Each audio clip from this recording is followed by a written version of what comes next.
تنمية السيد الرئيس. السيد الوزير المحترم، اولا بكل امانه بغيت نهنيكم على المقاربه العلميه والتقنيه والبشريه اللي كتسيروا بهذا القطاع، وان شاء الله اللي غادي البر الامان.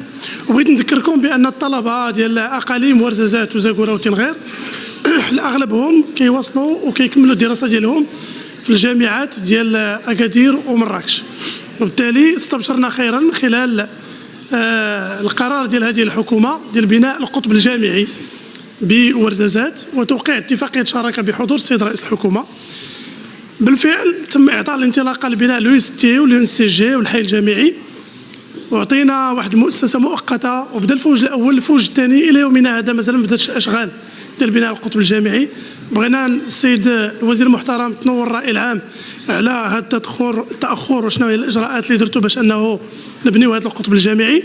ثم كنهنيكم على التدخل ديالكم لانقاذ لكليه متعدده التخصصات، وتقول لنا كذلك شنو هما الاجراءات اللي درتوا باش هاد الطلبه هادو يتمكنوا من اتمام الدراسه ديالهم في هذه المؤسسه تنميه النون.